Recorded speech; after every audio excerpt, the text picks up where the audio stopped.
Felix just exposed one of the most crowded trades on Wall Street. While artificial intelligence stocks captured the market's attention, traditional software companies were crushed. Short sellers made roughly $24 billion in paper profits as software valuations collapsed.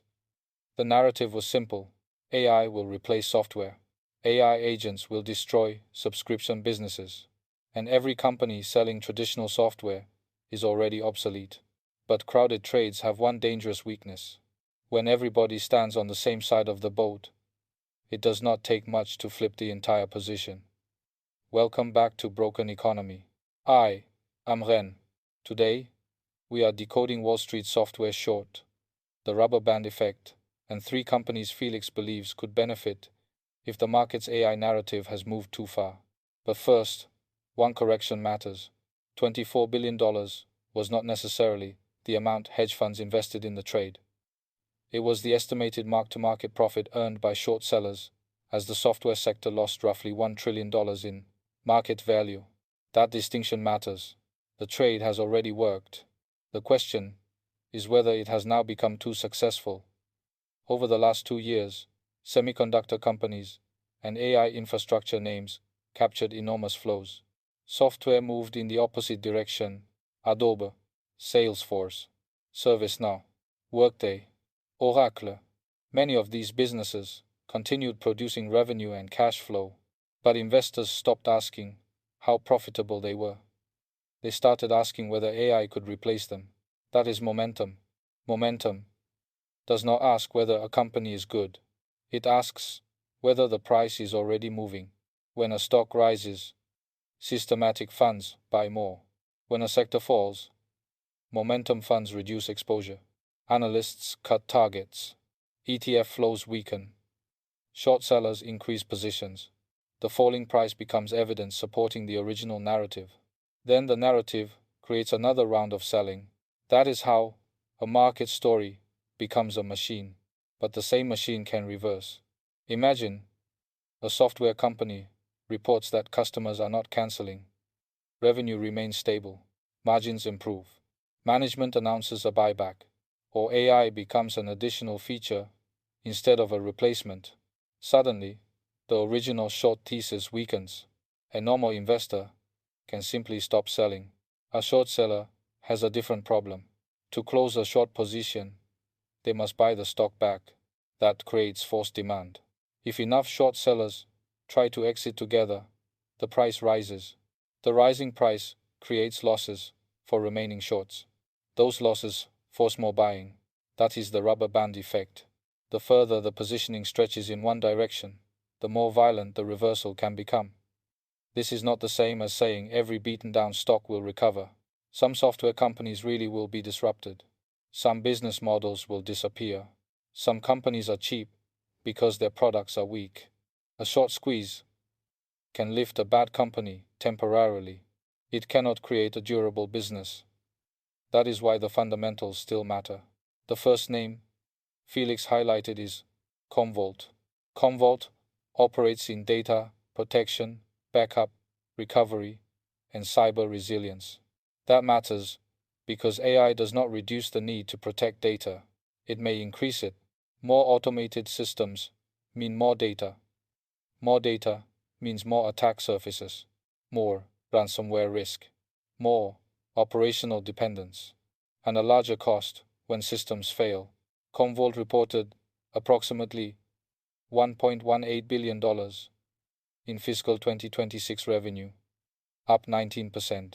Annual recurring revenue also grew strongly. This is not a $1 speculative company waiting for a miracle. It is a profitable software business operating in an area companies cannot easily abandon. A corporation may experiment with replacing a writing tool. It cannot casually stop protecting its backups. That is the potential disconnect. The market treated much of software as one giant AI victim, but cyber resilience may be an AI beneficiary. The second company is Expensify. Expensify has been devastated since its public market peak. The stock lost most of its value, growth slowed, competition increased, and investors questioned whether AI would make traditional expense software unnecessary.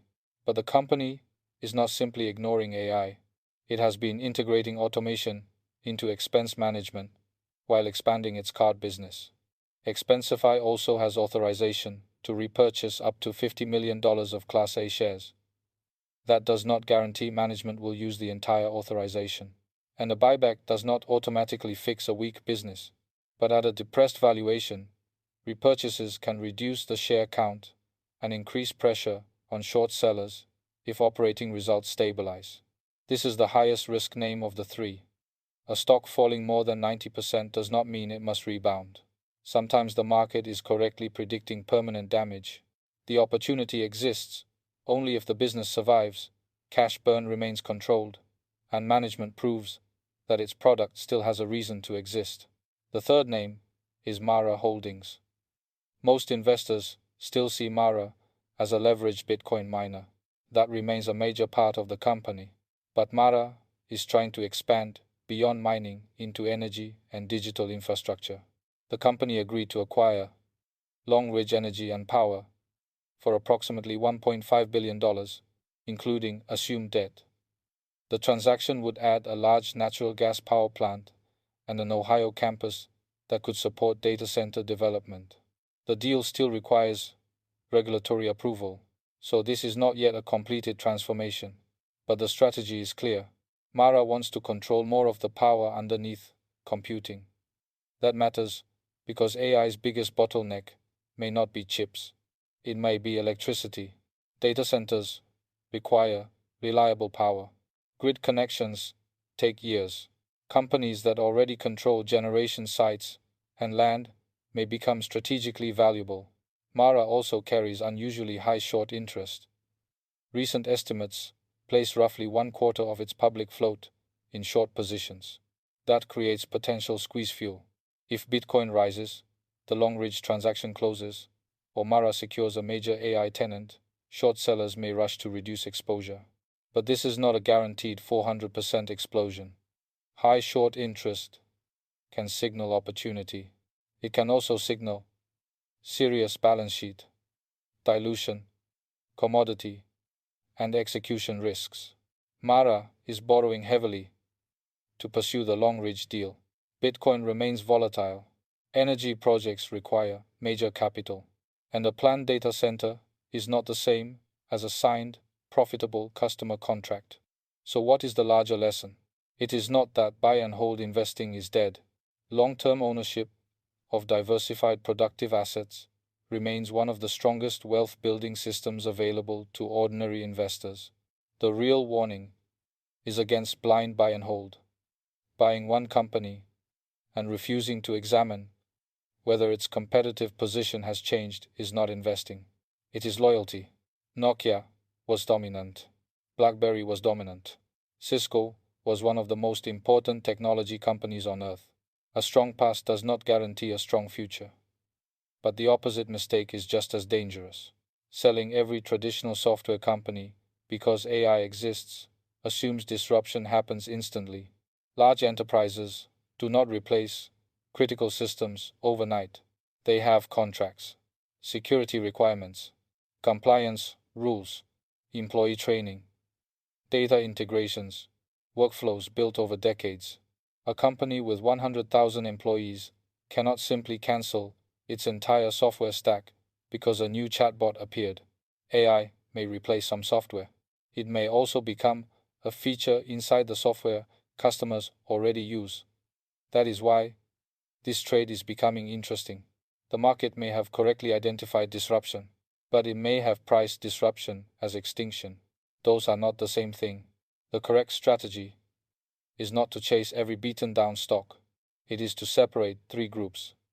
First, businesses AI is genuinely destroying. Second, businesses AI may weaken, but not eliminate. Third, businesses that become more valuable because AI increases security, data, energy, and infrastructure demand. Commvault may fit the third group. Expensify is fighting to prove it belongs in the second. Mara is attempting to transform itself into the infrastructure behind the third. Each carries a very different risk. That is why position size matters. A short squeeze candidate should never become the foundation of a retirement portfolio. The squeeze may never happen. It may happen after another 50% decline, or it may last only several days. Forced buying creates price movement. It does not guarantee long-term value. For most investors, the foundation should remain diversified long-term ownership, broad indexes, strong balance sheets, emergency cash, limited leverage. Then, if you choose to make a speculative trade, treat it as speculation. Know the downside. Know the catalyst. Know the short interest. Know the debt. And know what would prove your thesis wrong. The biggest danger on Wall Street is not momentum itself. It is confusing momentum with truth. A rising stock is not automatically a good company. A falling stock is not automatically a bargain. And a crowded narrative is not automatically correct forever. Now tell me what you think. Has Wall Street pushed the AI software panic too far? Could Commvault, Expensify, or Mara trigger a major reversal? Or are short sellers correctly identifying companies trapped on the wrong side of technology? Put your view in the comments. Subscribe to Broken Economy for more clear breakdowns of market structure, AI, short squeezes, technology, and the financial machinery behind everyday investing. Stay awake. When everyone crowds onto one side of the trade, the biggest risk may be the moment they all try to leave.